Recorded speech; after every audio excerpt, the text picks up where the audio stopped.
समझ में नहीं आता है मेरी जिंदगी का क्या होगा। ऐसा तो नहीं कि साधु जीवन लेकर के मैंने कोई बोझ ले लिया हो, ऐसा तो नहीं कि श्रावक का आहार करके मैं उसके साथ न्याय नहीं कर पा रहा हूं, मुफ्त में रोटी खा ले रहा हूं। बहुत विकल्प हो रहे हैं, चित्त नहीं सध रहा है, अस्थिरता बढ़ रही है। गुरु महाराज ने कहा, देखो ज्ञानी, मन जो है कूड़े का ढेर है। मन जो है एक तरह का घूरा है। घूरा समझते हो? नहीं समझते हो, समझ जाओगे। बुंदेलखंड में घूरा बोलते हैं कचरे के ढेर को। मन तो बोले घूरे का ढेर है, ऊपर ऊपर से कभी कभी बहुत अच्छा दिखने लगता है, साफ सुथरा दिखने लगता है, पौधे उगाते हैं, ऊपर से कोई राख वगैरह ज्यादा पड़ गई तो उसका रूप भी निखर जाता है। लेकिन अगर उसको जरा सा खोदो तो ढेर सारी दुर्गंध निकल पड़ती है। कल एक युवक को आशीर्वाद दिया, बोले बहुत बीमारी हो गई, बहुत ज्यादा तकलीफ हो गई, फिर सिर ढका रहे इसलिए हमेशा टोपी लगाए रहे। अरे मैंने कहा कि टोपी निकालो, लोग टोपी निकालें, वो निकाले नहीं। निकालो, देखो साधुओं को देखो कि वो अच्छे केस होने के बाद भी केस लॉन्च करके निकाल देते हैं। थोड़ा सा वैराग्य भाव सीखो। देह से इतना ज्यादा राग, इतनी ज्यादा आसक्ति भी ठीक नहीं।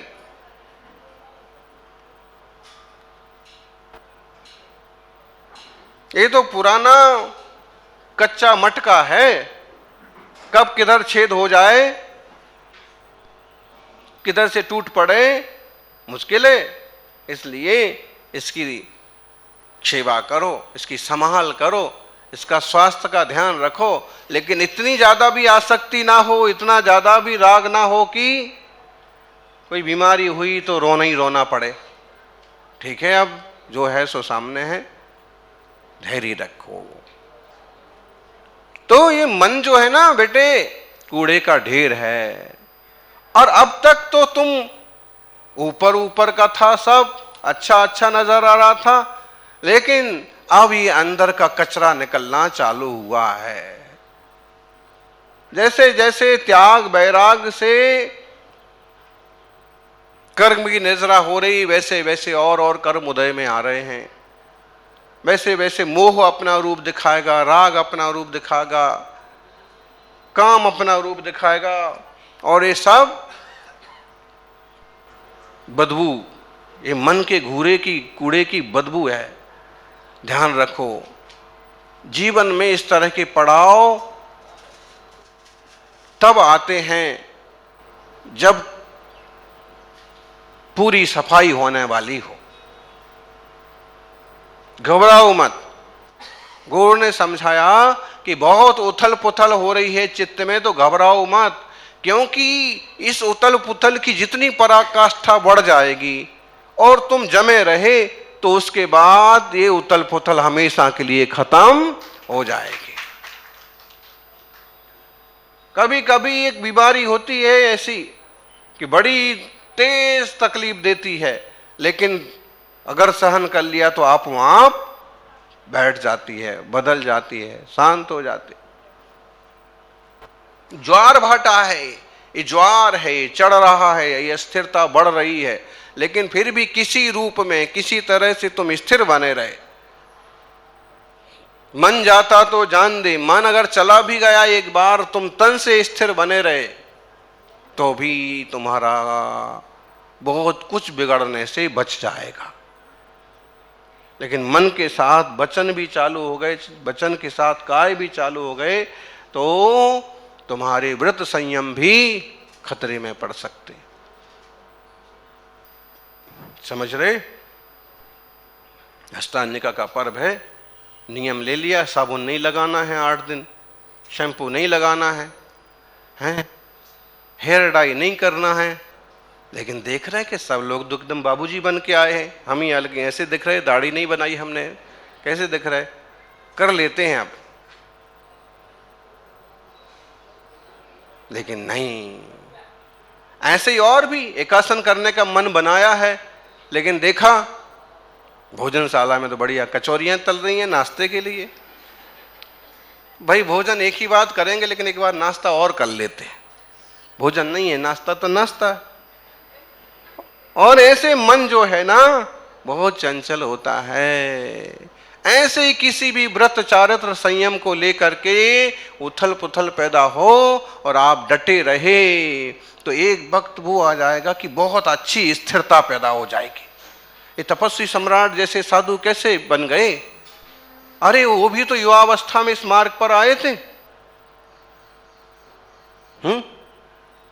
अनेक साधक हैं जो युवावस्था में, उनके साथ भी कहीं ना कहीं ऐसी उठापटक वाली घटना बनी होगी। भले वो घूरा, भले वो बाहर तक नहीं पहुंच पाई उसकी गंध, लेकिन चित्त में उछल पुथल होना बहुत आसान बात है।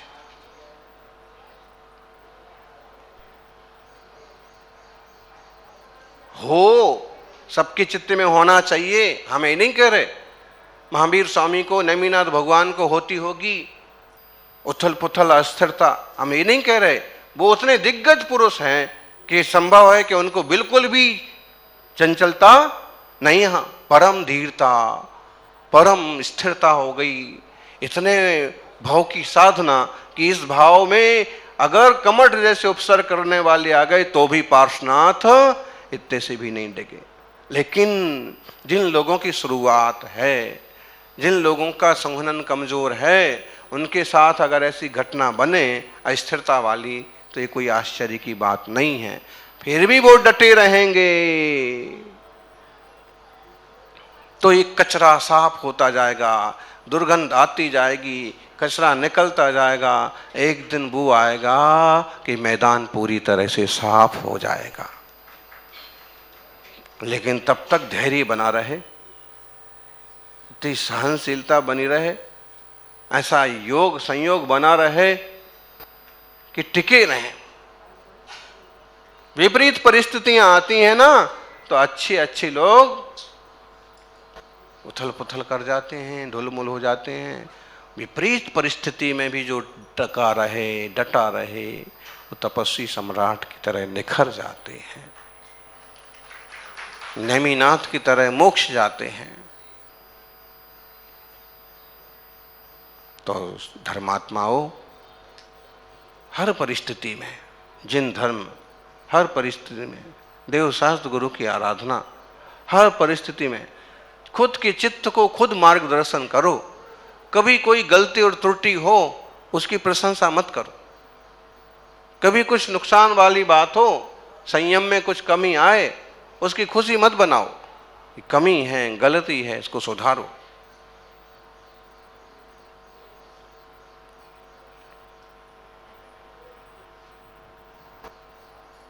हो सकता है अतिक्रम हो जाए, मन में विकल्प आ जाए, हो सकता है व्यतिक्रम हो जाए। तैयारी कर ले वे हम, आज हमारा उपवास है, लेकिन मन में आया कि भूख लग रही है, ये हो गया अतिक्रम। कुछ खाना तो चाहिए, ये हो गया अतिक्रम। फिर ऐसा करते हैं, मखाने की खीर बना लेते हैं, अन्न भी नहीं इसमें। दूसरे लोग तो उपास में खाते हैं ना मखाने, अपन भी खा लेंगे। और अब सामान जोड़ने लगे, ये हो गया व्यतिक्रम, माने सामान इकट्ठा करने लगे। अब फिर खीर बना ही ली आपने तो मखाने की, एकदम तगारी भर के। अब हमारा तो अन्न का तो त्याग है ना, ऐसे ही खाना पड़ेगा कुछ भी।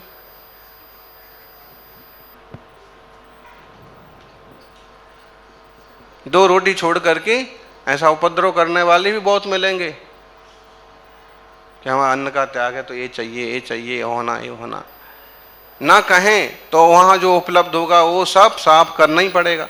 पेट में तो जरूरत तो है ही ना। सबके बस का नहीं है।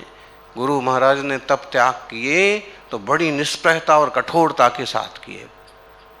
प्रवाह ही नहीं, जो है व्रत है। फिर अतिक्रम हो गया, खाना तो है, खाऊंगा, भूख तो लगी है, उपवास नहीं तोड़ना है तो वो लोग ऐसे उपवास करते ना, साबूदाना की खीर खा के, मखाने खा के, चलो साबूदाना तो अभक्ष है, मखाने तो खा सकते।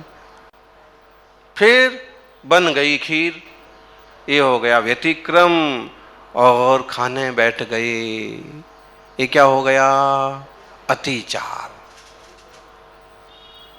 एक दो चम्मच खाई और लेकिन गिलानी हुई कि यार गलत बात है यार, ऐसे थोड़ी उपवास होते हैं, ऐसा नहीं करना चाहिए। रुक गए तो सिर्फ अतिचार पर आप रुक गए। और मान लो आपने पूरा खा भी लिया तो समझ लो कि आपको उपवास में अतिचार लगा, लेकिन अगली अष्टमी फिर आई, अगली अष्टमी फिर आई, चतुर्दशी फिर आई, और फिर हर बार यही करने लगे, तो क्या हो गया? अनाचार हो गया, व्रत ही नहीं बचा। एकाध बार कहीं त्रुटि हो जाए, कमी हो जाए, मजबूरी पड़ जाए तो उसका तो प्रायश्चित हो सकता है, लेकिन रोज का खेल बन जाए तो सामयिक को ले लो आप, हो जाता है। 10-12 किलोमीटर लगातार चले, धूप से परेशान हो गए, धूल से परेशान हो गए, थकावट हो गई, और अब तो जाके बिल्कुल सीधा सोना है, सामयिक कल कर लेंगे, ठीक है। चलते चलते 7:30 बज गए, एकदम रास्ता हल्का फुल्का दिख रहा, पहुंचते पहुंचते अंधेरा पड़ने लगा, बस अब सामयिक कल कर लेंगे, बाद में देखेंगे। फिर और पहुंचे और बढ़िया पाटा वगैरह संभालने लगे कि इस पर बस लेट ही जाएं, लोग निकलें अपन लेटें। अतिक्रम हो गया, तैयारी कर ली, व्यतिक्रम हो गया, और जैसे लोग निकले नहीं, इधर उधर गए नहीं कि होता है भारी थकान हो जाती है, बैठा नहीं जाता है, बेचैनी हो जाती है, लेट गए, ये हो गया अतिचार। सामयिक तो पूरी निकल गई, कभी कुछ ख्याल आया तो एक आध माला, 2-4 माला हो गई, उसकी जो 2 भक्तियां हैं तो भक्ति हो गई, वरना सोते सोते ही निकल गई सारी सामयिक। अब ये हो गया अतिचार। अब कल से रोज यही चालू, रोज यही चालू। एक दिन हो गया, कदाचित दूसरे दिन भी थक गए, मान लो ठीक है, ये 2-4 दिन का प्रायश्चित हो सकता है कि बुखार आ गया था, कि थक गए थे, कि चला ही नहीं जा रहा था, कि बैठा ही नहीं जा रहा था, महाराज जी प्रायश्चित दो, गुरु प्रायश्चित दे देंगे। लेकिन रोज रोज यही चालू हो गया तो क्या हो गया? अनाचार। व्रत ही नहीं बचा आपका सामयिक नाम का। चूंकि समता रखना सामयिक है, लेकिन फिर भी जो ध्यान आदि करना है वो भी तो व्रतों का अंग ही है। तो ऐसे समझना कि आप जो भी नियम लो, जो भी व्रत लो, कोशिश करो कि पूरी तरह से पालन हो।